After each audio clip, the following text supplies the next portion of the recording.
multiple conversations we've had about what certainly moving forward after the DOJ, and we've been anticipating the DOJ report, and we are certainly in a space now that we are happy that it has come out. It has right now in it 109 different remedial opportunities for us as we continue. I do want to point out that if you look at it in its depth, it is a point-in-time study, if you will, and a lot of the things we have worked with the board over the past few months to accomplish, and wanted to highlight some of those. We look at, when I took office as sheriff, we had a population of 3,700 individuals, 600 of them sleeping on the floor. We work with the Board of Commissioners to develop an outsourcing plan. Right now, the population has decreased, ultimately because we have had and formed an inmate advocacy unit, a unit that has gone through and combed through over 30,000 records, work with the DA's office, work with the public defender's office, work with the judges on consent decrees, and release nearly 1,400 people that were considered nonviolent. We also take a look at our accreditation efforts, both with respect to NCCHC, the health accreditation, which we have since attained. We look at some of our daily accomplishments, and we revamped some training as we must. So we're committed to continuing as daily accomplishments. And we've revamped some training as we have gone along over the last few months.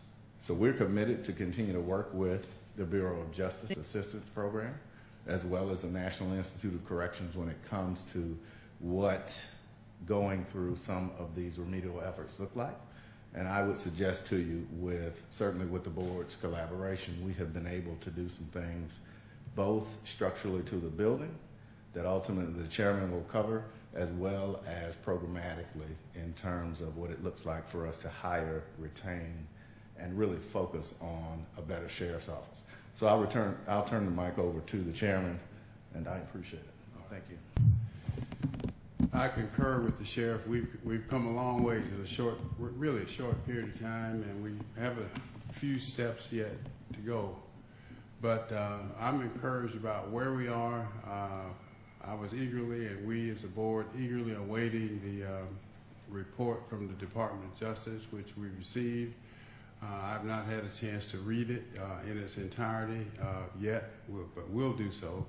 But what I understand, it's pretty comprehensive, but we've made a lot of changes and adjustments so far, although I will admit that we have things that we need to accomplish going forward, working with the sheriff. So I think that today is a time of us looking forward and not backwards. How do we accomplish some of the things that have been that were pointed out in the study? But I'm in the process now reviewing the detailed report that was issued, and we look forward to working with the Department of Justice as we move forward, but more importantly, working with our sheriff to make sure that we abide by what's in the report and anything that may be forthcoming. We share the concerns that were outlined, and we're going to be working jointly, cooperatively to address them. We've already begun working on several things, including our jail blitz plan, which is in force now, making considerable progress there, where we've identified issues in 9 of our 11 housing units, and they should be 9 of 11 rather should be finished and completed by the end of the year. The board has also approved spending up to about $300 million to fully address the facility needs. In our meeting on Wednesday, as a matter of fact, the hope is to name a program or project manager for the team to assess all of the needs that they can identify. So I'm excited about where we are, and believe that we're headed in the right direction. I've said all along that we will have to comply with whatever the Justice Department recommends, and that's what we're in the process of doing now. So thank you all for being with us. Positive and optimistic, but to be honest, the tone this morning was really damning from the Department of Justice. how serious is this, and were you guys already making plans and making changes before now, or because earlier this morning it seems like no changes have been made? Well, I view that a little differently. If you look at what was said this morning, the tone and tenor was, none of this is new. This is decade-old problems, some that predate certainly the chairman and I relationship. But ultimately, it also said, and it was also pointed out very, very poignantly, these are fixable opportunities. And so that's what our plan is as we get ready to move forward, is to be able to fix each one of these opportunities and move forward. Sheriff, the DOJ said that some of the violence stems from the fact that, or stems from a lack of an adequate classification system that results in really violent inmates being housed with more vulnerable inmates. Do you have any response to that, and is that something you're trying to address? So we are addressing that. I have said quite loudly that we will not be able to just simply throw staffing at this. We're going to have to embrace technology, and we're working with our IT department to do just that. There are classification systems that are a little more robust, and we are presenting those as we get ready to move toward the new budget cycle as well.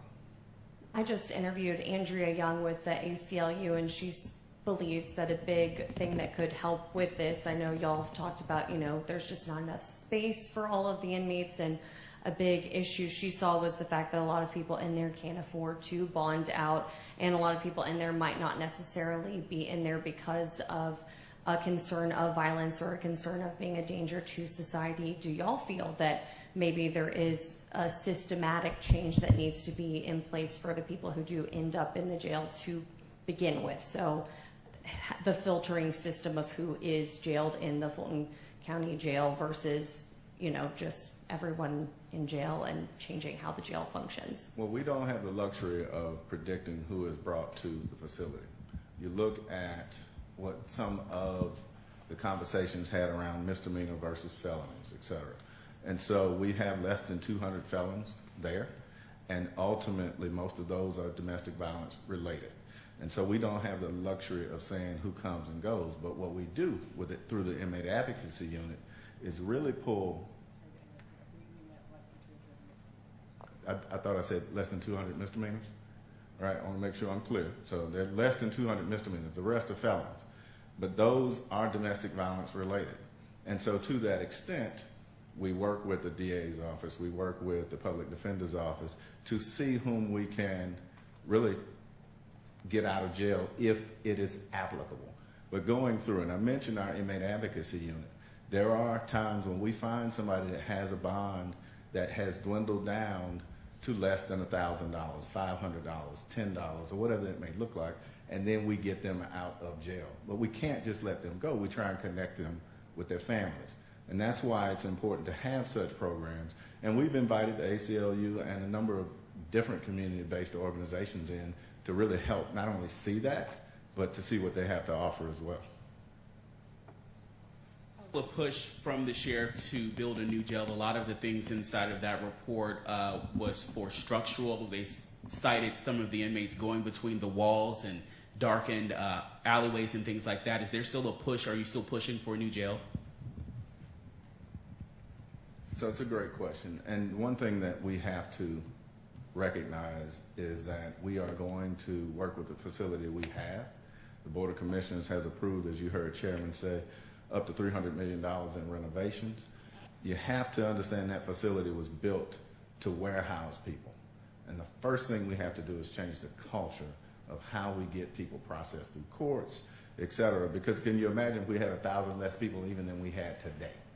And so ultimately, we have to make sure we focus on adjudication.